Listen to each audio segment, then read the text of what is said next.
c'est ça, non? Monsieur Mvamba Timothée Junior, bonjour. Ouais, bonjour. Vous êtes le fondateur du centre de formation. PDG fondateur. D'accord. Vous êtes le président, directeur général fondateur du centre de formation professionnelle d'obtention de visa de luxe et de nationalité dans les pays du G7. C'est de luxe et de luxe. Luxe comme Occident. Et G7, bon, G7 c'est un genre pas. Quand on a créé, on a dit que G7 à l'époque, on n'avait pas prévu que nos retchakalisations pouvaient aller plus loin. Donc il fallait dire G7, point de suspension, etc. En tout cas, votre message est bien passé. Ouais. Je vais poser ma première question maintenant. Ouais. Vous avez sollicité la présence des hommes des médias cet après-midi. Alors, dites-nous, quel est le but de cet échange? En fait, ce n'est pas les gens, c'est seulement que je voulais vous dire quelque chose. Vous savez, on dit souvent dans le quad que quand on a du quad go, quand il a brise, il faut qu'il chakalise le système à all les gars qui sont stés. Donc ça veut dire que dans un système, quand on a réussi à mettre sur pied un processus qui a marché, c'est important qu'on vienne rendre compte à l'opinion publique et république de ce qui s'est passé. Voici notre frère Gassama, il a bigué ici là, son père était un boutiquier. Après, il est venu qu'il vient rendre visite à son père, il a dit qu'il ne rentre plus par le Mali. Il a dit qu'il va maintenant passer comme ça, il va là à Paris. Il a dit qu'il est venu voir notre centre de formation, il a dit que non, il a les rêves, qu'il a envie de partir en Bénin. On a dit au petit frère que petit frère, si tu veux quoi en Bénin, on peut te chichouer pour chakaliser. On l'a donc formé et puis il est parti aujourd'hui. On est très fiers de le faire revenir au Cameroun où il a commencé pour présenter sa nouvelle nationalité parce que de tous nos élèves, c'est lui qui est le major. En 3 mois, il a une nationalité, il a été décoré par le chef de Tamida où? Il laissé avec mon grand frère. Toi, tu es même bête. Tu étais ton grand frère là, avant que quand tu cherchais les papiers, il était où? Maintenant, il vient là, il marche par toi, tu donnes ta médaille. Vous êtes face aux hommes de médias, monsieur Mvamba Timothée. C'est lui qui t'a créé en principe avant que ta médaille. Tu as chanté que c'est pas un caméra. Ça va? Ouais, excusez madame. Alors, on revient à votre centre de formation. Est-ce que vous pouvez nous préciser le but de ce centre? En fait, le but, c'est de matérialiser, non? Parce que dans la tête, quand tu as un système, il faut que tu chakalises ça physiquement. Donc, le but de notre centre, c'est que tous les gars qui ont les rêves d'une benguisserie dans leur tête, on veut faire que ce soit contextualisé, on veut rendre les rêves là physiques. Parce qu'il est temps maintenant qu'on prêche par les actes et non par les paroles. Vous voyez beaucoup de gars là qui sont là, ils veulent partir, mais ils veulent partir sans expérience. Rester marcher dans le désert, il faut être formé. Escalader les grilles comme ça des frontières, il faut être formé. Pour nager dans l'eau, quand vous prenez le bateau pour partir en Italie, là, il faut être formé. Même pour bloquer la marche au village, il faut être formé. Tu peux avoir les faux papiers, tu veux passer à l'aéroport. Pour qu'on ne te voit pas, il faut que tu te formes. Donc notre but, en fait, c'est de consolider la chakalisation là, pour que all nos futurs benguis, nos apprenants arrivent à vivre et réaliser leurs rêves dans un bon système. Fire. Et qu'est-ce que vous gagnez de ce centre de formation? Ce que nous on gagne, c'est d'abord la satisfaction morale. Il n'y a rien de plus beau de voir un parent, qu'un parent qui voit son enfant réussir. Regardez, il est notre fierté. Parti hier, les mains, sans argent. Après l'obtention de notre formation, il a réussi à escalader ce monument. C'est même pas un bâtiment, c'est un immeuble. Sans gagner. Quand les gars font les films, ils mettent les films. Le gars a escaladé ça. 4-4-2, il a escaladé comme ça là. Ça c'est notre fierté. Ce qu'on gagne c'est ça. Et c'est bon qu'on gagne aussi un peu les deux pas les gars nous choquons pour la formation. Mais lorsqu'on vous écoute quand même on a l'impression que ce geste n'était pas spontané.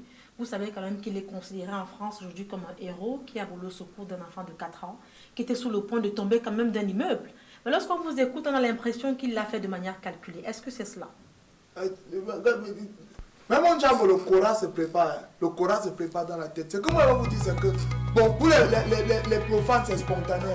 C'est quand tu vois peut-être Cristiano Ronaldo faire le tourné, comme vous m'avez fait ça. C'est peut-être spontané pour les gens qui regardent avec les yeux des hommes. Mais nous, quand on y avait les yeux des professionnels, on va c'était pas spontané. Le petit frère, ça a commencé ici, là. Son père était d'abord gardien de nuit avant d'être boutiquier. Chaque jour, quand le gars sortait la nuit pour partir fermer la boutique, quand il rentrait chez eux, le chien le poursuivait. Le gars escaladait les arbres pour esquiver le chien qui va le mordre. Il était ici, là, comme ça, là, quand il était au coup moins 1. Le gars escaladait les portails et tout. Donc, son escalade n'est pas au hasard. C'est un fait qui est suite à une formation appropriée. Quand il a vu, c'est psychologique. Hein. C'est psychologique. Quand on lui a dit que, gars, ta nationalité, c'est comme un bébé. Il faut prendre ça au sérieux. Quand il passait comme ça, il a vu le bébé, il a dit que non, dis c'est ma nationalité. Il a commencé à courir, escalader, il a attrapé le bébé, qu'il attrape sa nationalité. Aujourd'hui, notre spécimen fait de nous la fierté de ce qu'on appelle le visa par escalade. Je suis fier de toi. Tu comprends, Gassama? Mais monsieur le manager, la façon dont il a escaladé l'immeuble là n'est pas simple, on dirait un singe. Ben, c'est normal, hein. Vous savez que, bon... Il dit qu'il avait déjà traversé les grilles du Maroc. Il avait d'abord traversé les grilles du Maroc. Mais bon, vous pouvez voir que c'est comme le serpent, mais lui, il a escaladé ça comme le serpent. Il dit... Et en plus, voilà, félicitations une fois de plus à M. Gassamba. Voilà, la question que je vais vous poser, c'est comment est-ce que vous avez fait pour escalader? Vous savez, je vais vous dire, je ne connais pas trop parler, c'est même manager pour vous dire.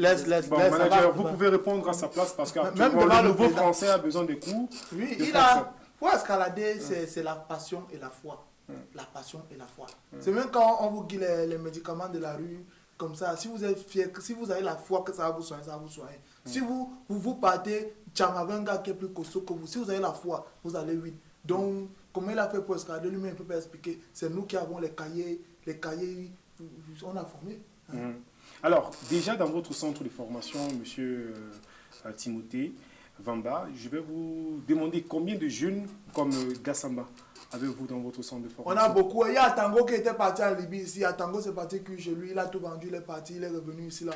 Moi, on a sur Tango, on a beaucoup de jeunes. Mais il y a les jeunes qui sont clandestins.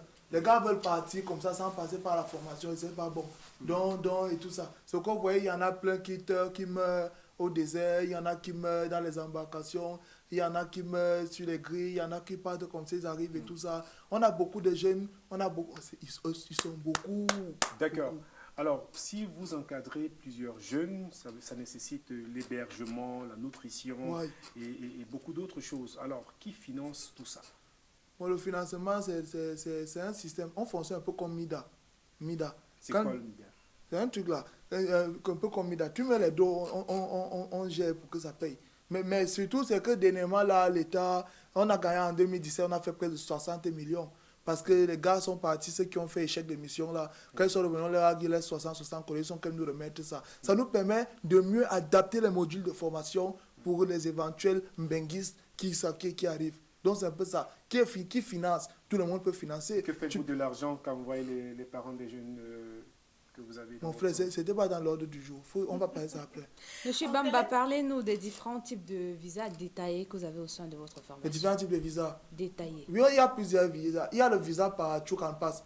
Le visa par Chouk en passe, c'est que bon, tu peux trouver une fille qui a derrière la nationalité, tu te maries avec elle. Ça te donne les papiers. Il y a le visa par que bon, si tu es beau, tu es chaud, tu dragues une blanche, tu l'épouses, elle te guide les papiers. Ça, c'est le Chouk en passe. Il y a aussi le Chouk en passe KO. Chouk en passe KO, c'est que tu mets la grossesse à une fille qui est en France, elle n'est pas accouchée là-bas. Maintenant, elle fait le regroupement familial. Ça, c'est un type de visa. Il y a aussi le visa par ressemblance, non, que peut-être ton frère te ressemble, il est comme toi. Maintenant, on lui donne, il part avec son passeport, il voyage. Après, il te renvoie son passeport. Tu commandes à l'aéroport, tu lui ressembles un peu, tu passes. Donc, il y a beaucoup de types. Il y a même les visas mystiques, concrètes au village. Il y a beaucoup de types de visas que nous tchakalisons comme ça. Il y a encore, comme notre nouveau spécimen, le visa par escalade. Après, le visa par sauvetage de noyades. Comme il y a plusieurs années en France, il y a 2 Guinéens qui ont sauvé un enfant qui voulait se noyer là. Donc, on a beaucoup de types de visas. Nous, c'est pas par hasard, on est prêts.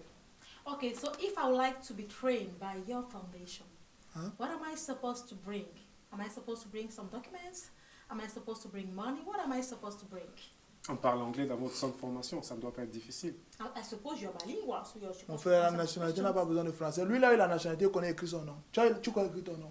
La nationalité, c'est autant de choses. Le monde, c'est un village planétaire. Nous voulons peupler le monde malgré les différences. Même si tu es laid, tu peux vivre dans un pays où il y a les gens qui sont beaux. Tu es noir, tu peux vivre dans un pays où il y a les gens qui sont blancs. Tout ça. Parce que moi, je dis que tout chemin mène à l'eau. Et tout chemin mène à l'eau. Et on doit tous se mettre ensemble pour peupler le monde. Tu me parles anglais. Tu crois que le visa a besoin de langue. Tu crois que pour être reçu à l'Élysée, il y a combien de chanteurs qui chantent, beaucoup d'athlètes, combien de gens ont déjà fait des choses dans les grands pays, ils n'ont jamais été reçus. Mais lui, il ne sait pas écrire son nom. Il ne sait pas parler français. Il a été reçu et décoré. Vous voulez me parler les choses que vous parlez là? Arrêtons la conférence. En tout cas, merci d'avoir répondu à ces quelques questions avec les confrères de la presse. Merci en tout cas. Merci à vous. Oui, c'est bon. Oui. Ah, ça fait pompier, tu veux parler quoi? Couper et tout. Ça, c'est qui?